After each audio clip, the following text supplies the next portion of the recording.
Dep, Jin, Kepala Badan. Assalamualaikum warahmatullahi wabarakatuh. Selamat pagi dan salam sejahtera untuk kita semua. Jin, pada kesempatan kali ini kami akan menyampaikan terkait mengenai penganggaran pendidikan dan sekaligus kami menyampaikan permohonan maaf karena Pak Direktur hari ini dalam posisi rapim dengan pimpinan Pak, jadi menugaskan kami untuk mengawal kegiatan ini. Lanjut Pak Dian. Ya, Bapak Ibu hormati, terkait dengan anggaran pendidikan ini, memang dari tahun ke tahun mengalami fluktuasi ya Bapak Ibu ya, memang tergantung daripada kondisi keuangan. Apalagi saat ini kita paham bahwasannya dampak daripada pandemi memang belum sepenuhnya berakhir.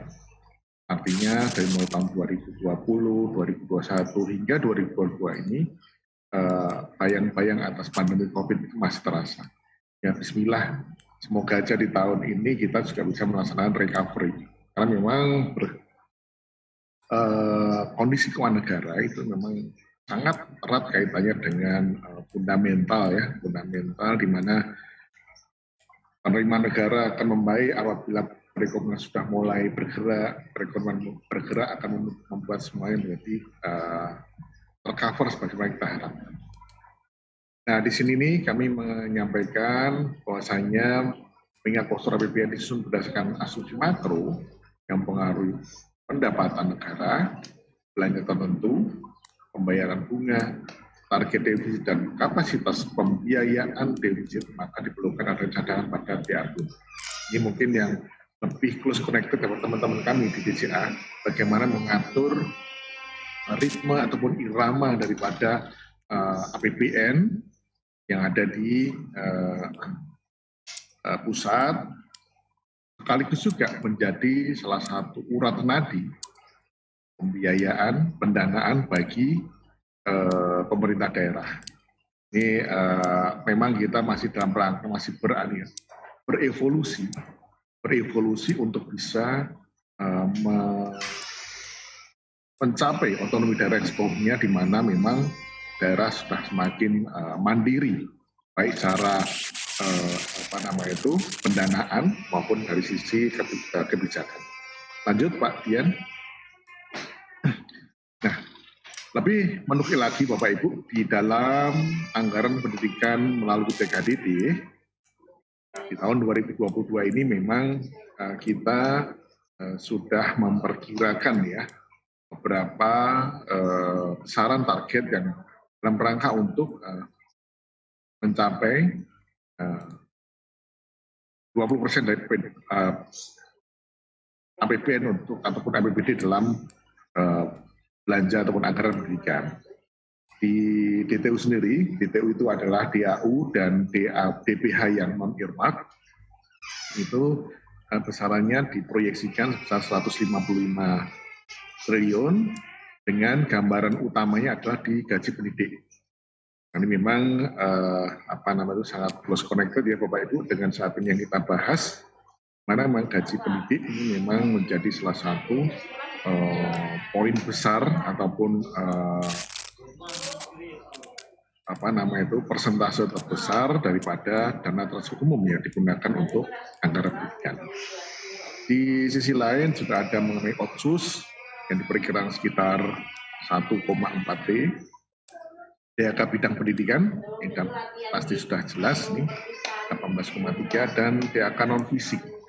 Nah, DHK non-fisik ini memang beberapa yang sangat berhubungan erat adalah seperti produksi guru, tambahan penghasilan guru, tunjangan khusus guru di daerah khusus maupun BOS ya, bantuan operasional sekolah. Lanjut Pak. Ya.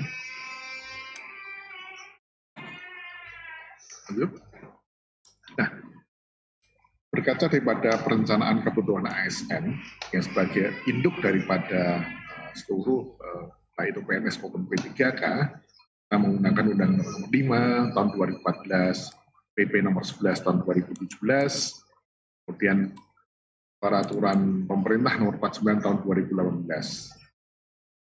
kebijakan pengangkatan guru, tenaga pendidikan, honorer di ASN, ini kita menukik lagi daripada Undang-Undang Nomor 5 Tahun 2014. Di sini ada pasal 6, pasal 17, pasal 79 ayat 5, pasal 80 ayat 5, dan pasal 101 ayat 3 dan 4. Ini kita membreakdown di Bapak Ibu ya. ASN itu apa saja, PNS dan P3K, gaji untuk PNS pemerintah daerah dibebankan oleh APBD, dan instansi termasuk instansi daerah yang dibebankan kepada APBD. Lanjut. Nah, bagaimana TKD, khususnya DAU, itu bisa mensupport daripada bantuan ya kepada pemerintah daerah dalam rangka untuk mendukung pelaksanaan pemerintahan daerah, khususnya di bidang poin 2 itu perhitungan komponen berdasarkan kebutuhan belanja ASN daerah, termasuk gaji ke-13, THR, dan formasi ASN daerah. Bapak Ibu yang hormati, seperti halnya dalam APBN, DAU pun juga fluktuatif. Fluktuatif sekali karena memang di DAU ini kita di dalam Undang-Undang Nomor 33 tahun 2004 kita masih menggunakan pagu DAU itu berdasarkan minimal 26% dari PDN itu. PDN itu adalah pendapatan dalam negeri neto yang basisnya itu adalah dari pajak serta PNBP. Nah, memang di tahun 2020, 2021, dan 2022 ini memang saya sampaikan di awal tadi, pengaruh daripada COVID-19 ini yang cukup menekan penerimaan negara ini juga berpengaruh terhadap besaran daripada DAU secara keseluruhan. Sehingga terlihat di sini memang peningkatan dari DAU itu sangat kecil sekali, bahkan di beberapa di tahun 2020 terjadi kontraksi penurunan dari tahun 2019. 2021 juga sempat naik, namun kemudian harus dikoreksi karena untuk untuk penanganan pandemi COVID, begitu juga di 2022. Nah, 2022 ini memang ada recovery, tapi masih sangat sedikit sekali. Sehingga kesan daripada DAU yang diterima daerah saat ini tidak lebih sama dengan tahun lalu. Lanjut. Nah, Bapak Ibu, bagaimana di DAU itu perhitungan untuk belanja pegawainya diperhitungkan ya. Jadi memang di dalam perhitungan DAU tahun 2022 dan insya Allah nanti 2023 pun juga masih seperti itu, meskipun undang-undangnya berubah sedikit. Ini penghitungan atas belanja pegawai itu kami masukkan dalam pot alokasi dasar. Di mana dalam alokasi dasar ini kita memperhitungkan ya Bapak Ibu, memperhitungkan belanja gaji belanja gaji ASN daerah, baik itu dari P3K maupun PNS daerah, ditambah dengan formasi P3K tahun 2022. Nah, sedikit tambah lagi juga tahun 2022 ini kita juga memperhitungkan kembali kisah ataupun yang kemarin formasi 2021 yang sudah diperhitungkan tapi belum digunakan. Maka ketika 2022 ini maka bisa digunakan untuk pembayaran gaji P3K khususnya. Nah, ini Bapak Ibu, apa saja di dalam alokasi dasar? Nah, untuk PNS ataupun ASN daerah, kita menghitung gaji ASN, gaji PNSD, beserta tunjangan yang melekat. Kami tidak memperhitungkan tunjangan daerah karena memang variasinya cukup besar dan itu juga tergantung dari itu menjadi tanggung jawab dari masing-masing daerah. Kemudian kita juga memperhitungkan formasi P3K, yaitu formasi P3K 2021 yang diangkat di 2022 ataupun formasi P3K 2022 yang kita perkirakan akan diangkat di triwulan ke-3 ataupun ke-4. Jadi dalam besaran di sini penghitungannya untuk belanja pegawai, untuk alokasi dasar itu pagunya sebesar 208,59 triliun. Kemudian untuk DAU-nya sendiri totalnya 378, artinya untuk belanja pegawai pagunya besar meskipun memang tidak sebesar apa yang kondisi existing. Karena bagaimanapun juga kita harus tetap mempertahankan yang namanya sebaran ya Bapak Ibu. Sebaran keseimbangan, horizontal imbalance antar daerah, agar jangan sampai nanti ada daerah yang terlalu besar atau terlalu kecil, tapi semua bisa tercover sesuai dengan kebutuhannya. Lanjut Pak Dian. Nah ini Bapak Ibu, perhitungan anggaran gaji guru P3K di tahun 2022. Jadi kita ada beberapa poin yang mungkin menjadi krusial kita. Berdasarkan Undang-Undang Nomor 6 Tahun 2001, telah ditetapkan alokasi DAU dengan menghitung alokasi dasar celah fiskal.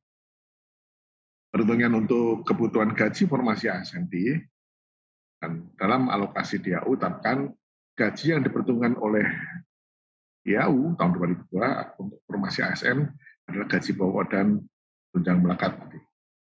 Kemudian kebutuhan gaji pokok P3K tahun 2021 diperhitungkan 14 bulan. Jadi yang kemarin yang diangkat di akhir-akhir tahun, diseleksi di akhir-akhir tahun 2021, dan kami asumsikan adalah diterima semua. Kemudian gaji pokok P3K guru tahun 2022, informasi ya Bapak Ibu, kita asumsikan 3 bulan gaji. Karena kami juga mempertimbangkan kondisi rekrutmen di tahun sebelumnya. Sehingga sesuai dengan sepakatan pimpinan, bahwasanya akan di-cover gaji pokoknya untuk P3K yang lulus dan diangkat di triwulan ketiga.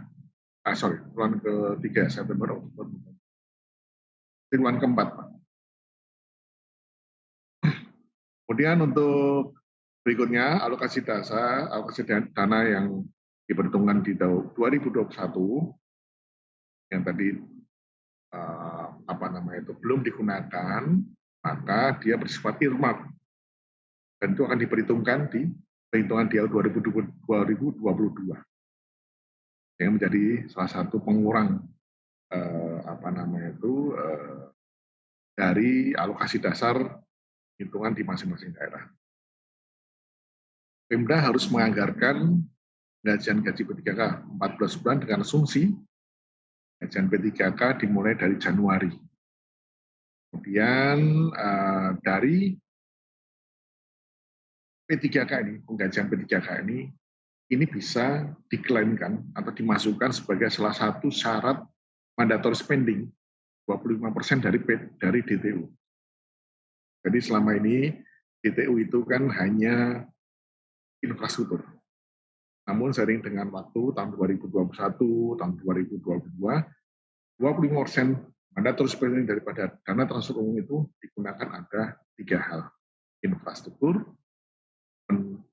peningkatan SDM dalam hal ini untuk salah satunya untuk pembayaran gaji P3K, dan yang ketiga untuk peningkatan perekonomian, stimulasi perekonomian.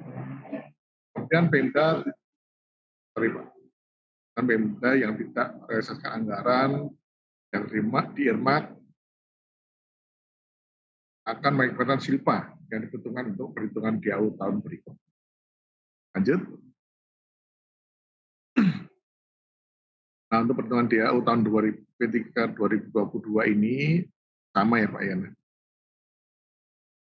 Perhitungannya based on formula. Arah kebijakan juga masih sama dengan tahun-tahun sebelumnya. Lanjut. Nah, mohon izin mungkin untuk slide berikutnya Pak Dian ya, ini minta tolong dan kami mohon izin Pak Asdep, Pak Direktur, Pak Silakan Pak, Dirjen, silakan. karena saya jam 10 izin juga harus ikut rapi menyusul Pak Direktur. Mohon izin Pak Dian, silakan Pak Dian. Terima kasih Pak Adit. Silakan Pak Dian.